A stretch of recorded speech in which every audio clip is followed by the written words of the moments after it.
Hi, I'm Dr. Doug Weiss, and today's topic is, why do I masturbate? So many people masturbate, but very rarely do they sit down and actually think, why am I doing this? How does this impact my present or my future? We're going to address some of these issues because there's several things about masturbation that you can learn about today. Now, I've done more masturbation histories, which mean asking men and women when they start to masturbate, what kind of frequency, use of pornography, etc., than any man in the world. You're going to learn a lot, but you have to stay tuned.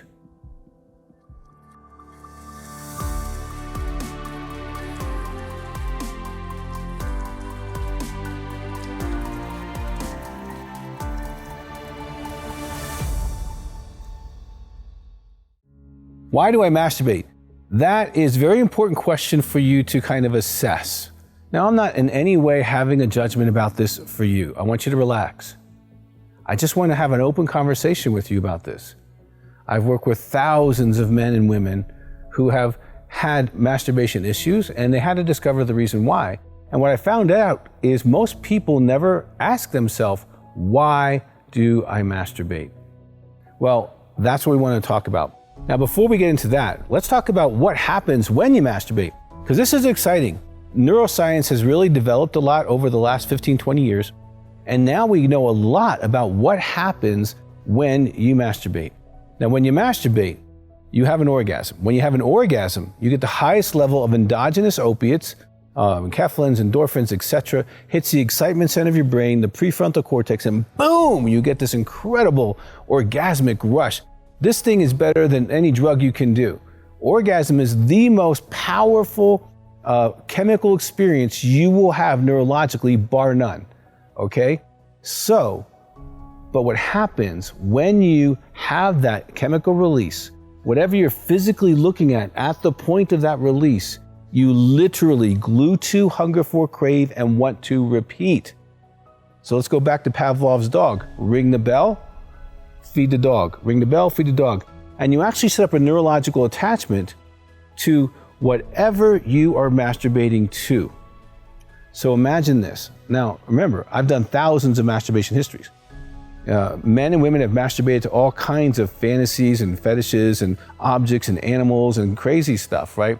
So one guy, when he was masturbating, he was made fun of. He lives on a farm and the bed would make noise. It'd go bang, bang, bang, bang, bang. Everyone heard it. They'd laugh at him. So he figured another plan. So he'd go outside past the barn and he would masturbate. Well, he could look up or look down. Well, he was looking down. So when he was looking down, because remember, this is a young guy, there's no beer belly, right, in the way. So he was actually seeing his boots. Well, he created an entire boot fetish. He had a boot collection, so to speak, from here to the end of the stage, probably 6 feet high. Okay, he never had sex without his boots on. He literally attached to the boots during sexual encounters.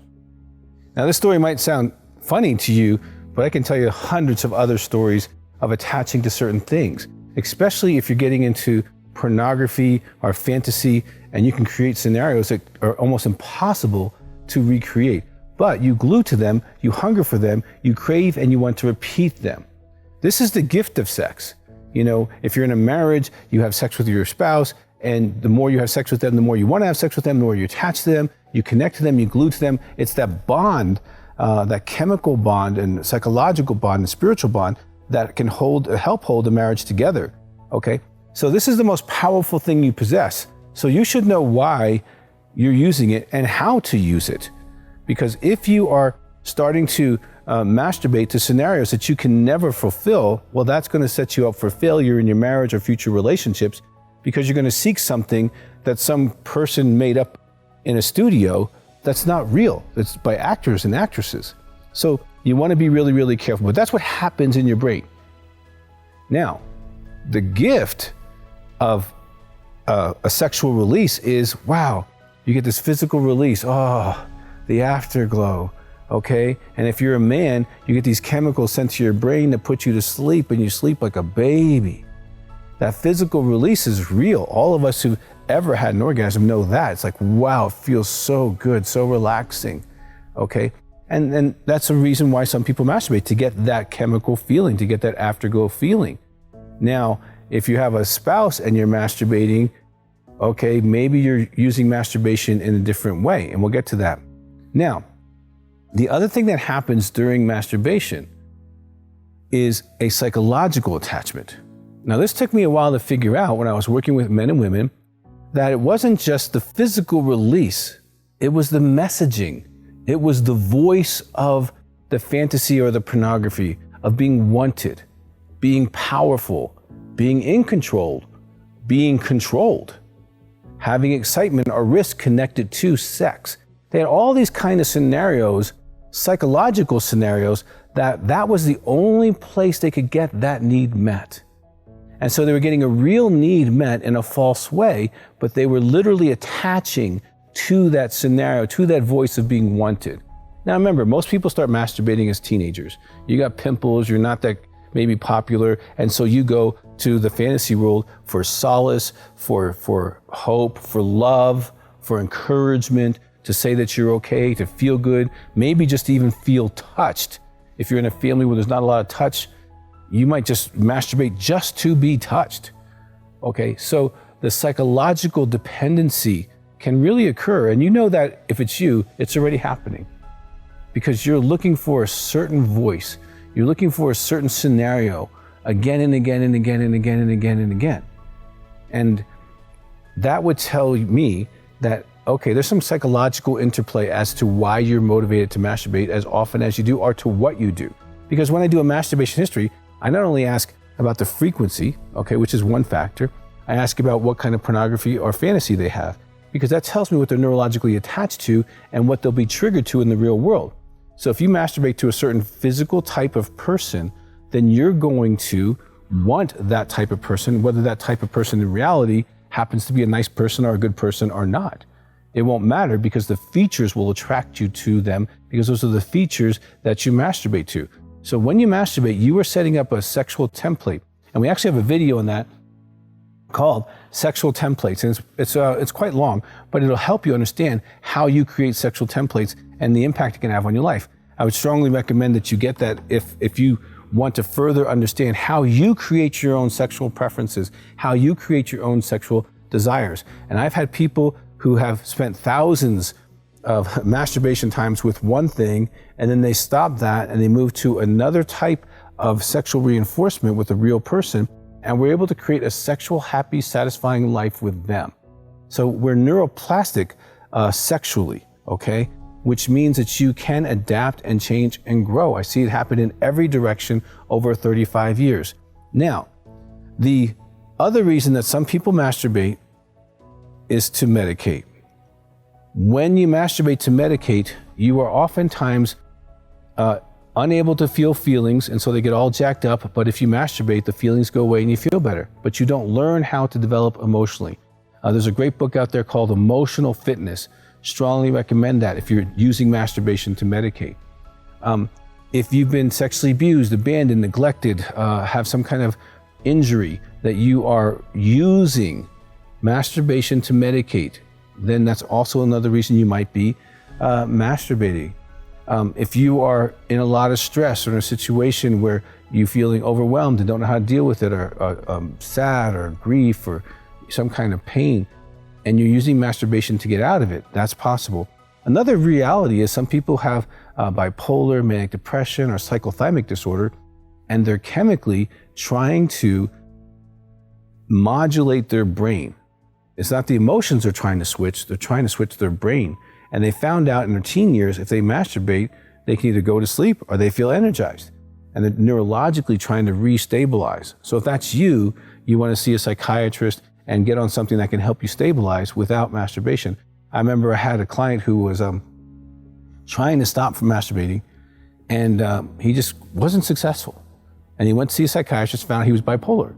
Well, as soon as he got on this bipolar medicine, he was able to resist masturbating and actually maintain a better relationship with his wife. So that's a reality for some people, and you might not have thought about that.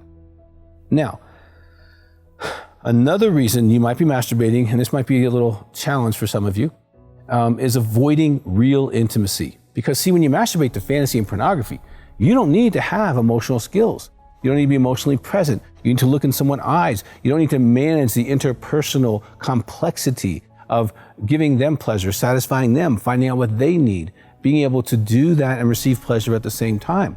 You just disconnect, go to another world, and it's all about you. In the other world, you're worshipped. It's all what you want. They say what you want. They do what you want. In the real world, you have to negotiate.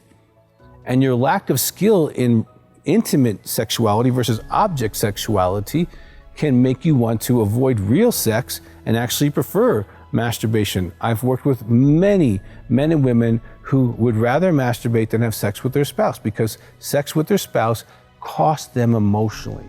So if you're avoiding emotional cost and intimacy, now you also might be struggling with intimacy anorexia. Google that term. Intimacy anorexia is the active withholding of spiritual, emotional, and sexual intimacy from your spouse. You might have sex, but you're not making love. They're not feeling connected. They feel married and alone. And let me give you quickly those characteristics. You're too busy for your spouse. You blame your spouse. You withhold love. You withhold spiritually. You withhold feelings. You withhold sexuality or disconnected during sexuality. You will use anger or silence as a way to control. You'll be critical towards your spouse. Sometimes you control our money, but your spouse will always feel like a roommate. I feel alone. I feel like we're not really married. If you're having those conversations, Google intimacy anorexia. There's lots of materials and books and even other YouTube videos on that topic. Just check into that if that is you. Now, lastly, you may have an addiction. Because of the endogenous opiates that hit your brain, you could have a chemical addiction to masturbation. And if that's combined with a psychological dependency on that voice, it's really, really something you want to address. Now, do you have an addiction? Let me ask you, have you tried to stop? Have you tried to stop and failed? Have you promised yourself to stop and failed? Have you had consequences? Your husband or wife are angry or frustrated or they feel disappointed when they find out that you're lying about this again. Okay, but then you go back and use anyway.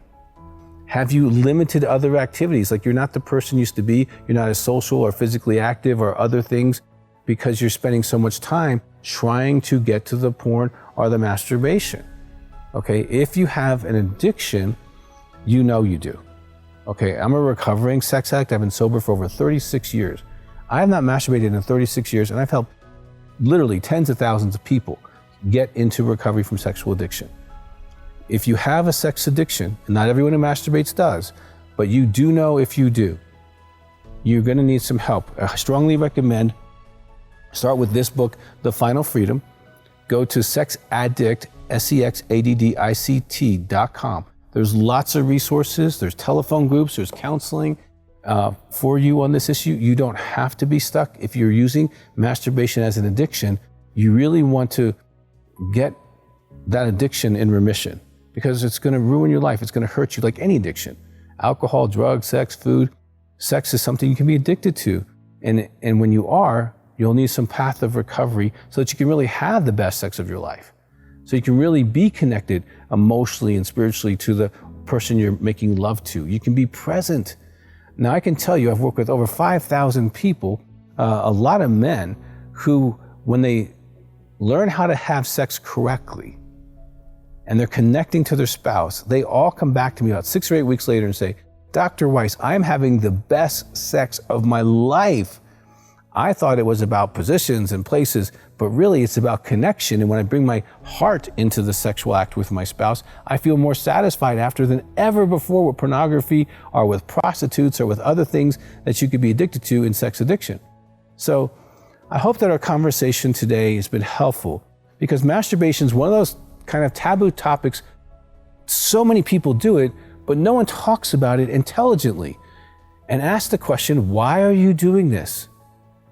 Okay, I hope you've discovered maybe some ideas that can help you to think through this. If you need help, Heart to Heart Counseling Center is here for you. The phone number 719-278-3708. There's lots of resources. If you just want to talk to someone about your process, that could be really helpful, short-term and long-term. Now, if you've yet to subscribe to our channel, please hit the subscribe button. We have so many helpful information, things that you can get into, and you'll get notified about that. If you have a question about this, and we get a lot of questions about masturbation, go ahead and put it in the box, send it to us. We'll get to it as soon as possible. and wait for your response. You'll get it probably within a business day or two. So we care about you. We want you to be as well and healthy sexually as possible. So go have a great sex life. Until we see you again, take care.